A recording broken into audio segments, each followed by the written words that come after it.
Assalamualaikum warahmatullahi wabarakatuh. Di pertemuan kelima ini kita membahas mengenai anggaran tenaga kerja. Setiap perusahaan tentu ada biaya yang dikeluarkan untuk keperluan tenaga kerja. Buruh atau tenaga kerja merupakan salah satu faktor produksi yang utama dan yang selalu ada dalam perusahaan, meskipun perusahaan tersebut sudah menggunakan mesin. Tenaga kerja terbagi ke dalam dua kelompok, yaitu tenaga kerja langsung dan tenaga kerja tidak langsung. Yang pertama, tenaga kerja langsung adalah tenaga kerja di pabrik yang secara langsung terlibat pada proses produksi dan biayanya dikaitkan pada biaya produksi atau pada barang yang dihasilkan. Tenaga kerja tidak langsung adalah tenaga kerja di pabrik yang tidak terlibat secara langsung pada proses produksi dan biayanya dikaitkan pada biaya overhead pabrik.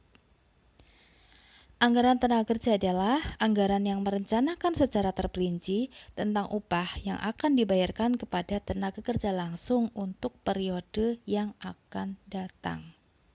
Jadi ini fokus ke tenaga kerja langsung, namun kita singgung mengenai tenaga kerja tidak langsung.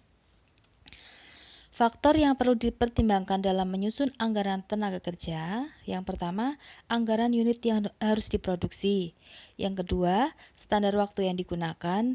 Yang ketiga, sistem pembayaran upah atas dasar waktu, output, insentif. Manfaatnya, 1. Penggunaan tenaga kerja lebih efisien. 2. Pengeluaran biaya tenaga kerja juga efisien. Yang ketiga, harga pokok dihitung lebih tepat. Dan yang keempat, alat pengawasan untuk biaya tenaga kerja. Tenaga kerja langsung, ciri-ciri atau sifat dari tenaga kerja langsung. 1. Besar kecilnya biaya untuk tenaga kerja jenis ini berhubungan secara langsung dengan tingkat kegiatan produksi. Artinya, jika tingkat produksi itu naik secara signifikan, maka biayanya juga naik secara signifikan, berlipat ya. Kemudian yang kedua, biayanya bersifat variabel, berubah-ubah sesuai atau sebanding dengan volume unit yang diproduksi. Yang ketiga, dikaitkan dalam penentuan tenaga kerja.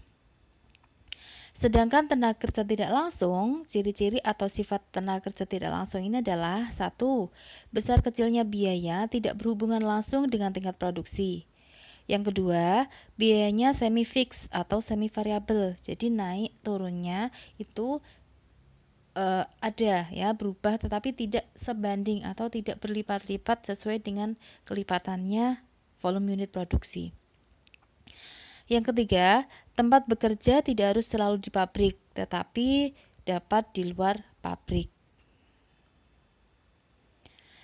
Langkah menyusun anggaran tenaga kerja. Sebelum menyusun anggaran tenaga kerja, perlu ditentukan terlebih dahulu dasar satuan utama yang digunakan untuk menghitungnya.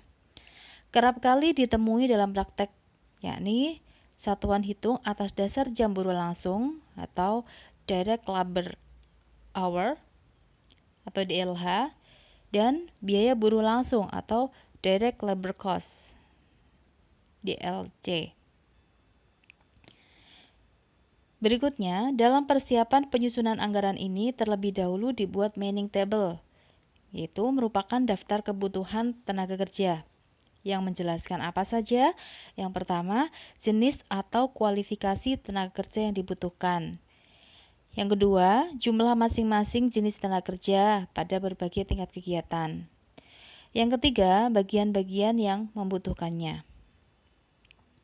Setelah dihitung jam buruh langsung atau DLH atau direct labor hour, kemudian dibuat perkiraan tentang tingkat upah rata-rata atau average wage rate untuk tahun anggaran yang bersangkutan dengan cara membagi jumlah rupiah yang dikeluarkan untuk membayar tenaga kerja langsung dengan jumlah jam tenaga kerja langsung yang diperlukan.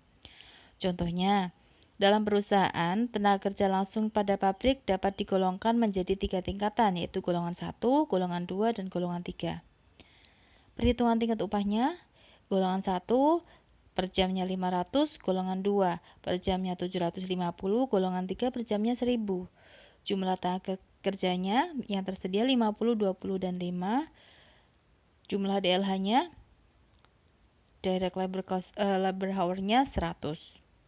Sehingga diperoleh jumlah masing-masing. Nah, ini yang menentukan siapa dari perusahaan. Nah, sehingga diperoleh tingkat upah rata-rata dari total keseluruhan ini 4.500.000 dibagi dengan 7.500. 7.500 diketemukan dari mana? 75 kali 100 ya. Ketemunya Rp600 per DLH ya. Berikutnya adalah ya, setelah ketemu tingkat upah rata-ratanya ya Rp600 per DLH setelah dihitung tadi ya. Ini keterangannya, tingkat upah rata-rata dapat berubah apabila terjadi perubahan rasio dalam penggunaan tenaga kerja seperti rasio kuantitas masing-masing golongan, kemudian rasio upah masing-masing golongan ya. Maksudnya di sini nilai ini akan berubah jika terjadi perubahan di sini ya. Misalnya jumlah tenaga kerjanya atau tingkat upahnya. Jadi akan berubah. Berikutnya adalah anggaran biaya tenaga kerja langsung. Pada anggaran ini harus dicantumkan A. Jumlah barang yang diproduksi berapa. Maka perlu dibuat dulu anggaran produksinya. Yang kedua, jam buruh langsung atau direct labor hour yang diperlukan untuk 1 unit barang. Yang ketiga, C. Tingkat upah rata-rata per jam buruh langsung. Yang D. Jenis barang yang dihasilkan. E. Waktu produksi barang bisa dalam bulanan, triwulan atau kuartal, semesteran atau tahunan. Ya, untuk contoh kita bahas pada video berikutnya.